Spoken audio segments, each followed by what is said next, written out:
আজ শুক্রবার আমরা পরিবারের সদস্যগণ ফুলবাড়ি গেট নদীর ঘাটে আসলাম।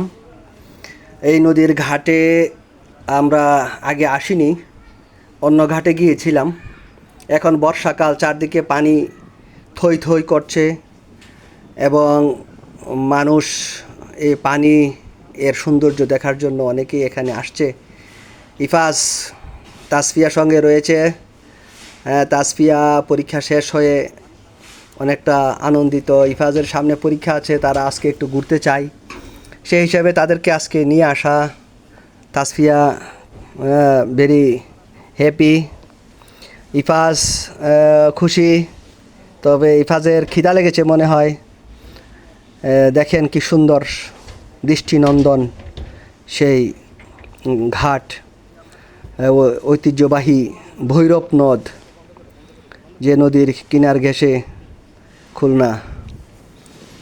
এই দিকটা বেশ সুন্দর।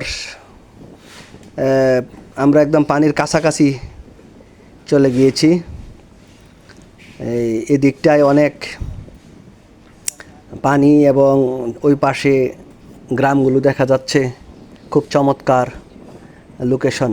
ছুটির দিনে একটু সুযোগ নেওয়া, বাচ্চাদেরকে নিয়ে একটু ঘুরতে আসা। এই নয়নাভিরাম দৃশ্য, ভৈরব নদ। বর্ষাকাল, এজন্য পানি অনেকটা বেশি, পানি একদম টইটুম্বুর। অন্যান্য সময় পানি কম থাকে, এখন অনেক পানি। সেখান থেকে ঘুরে আমরা চলে আসলাম কুয়েট ক্যাম্পাসে। কুয়েট ক্যাম্পাসের ভিতরে একটু আমরা ঘুরছি। কুয়েটের দৃষ্টিনন্দন সেই সিনারি, সুন্দর ফুলের বাগান, প্রশস্ত রাস্তা, মানুষজন ঘুরছে। ওই যে তাসফিয়া, ইফাজের আম্মু। এই যে শহীদ মিনার দেখা যাচ্ছে, সুন্দর সুন্দর বিল্ডিং। পরিবেশটা অনেক সুন্দর, খোলামেলা বাতাস, হাঁটতে খুব চমৎকার লাগছে। কুয়েটের সেই লঘু চমৎকার নয়নাভিরাম দৃশ্য আমরা দেখতে পাচ্ছি। কুয়েটের সুন্দর দৃশ্য। আমরা বের হয়ে আসছি আস্তে আস্তে। কুয়েট দেখা শেষে আমরা এখন বাসার উদ্দেশ্যে রওনা হব। ইফাস ফুল ছিঁড়ছে।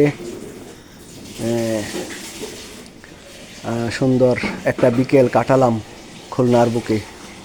সময় পেলেই একটু ঘুরতে ইচ্ছা হয়। সবাইকে স্বাগত জানাচ্ছি কুয়েটে। আপনারা আসবেন, দেখবেন।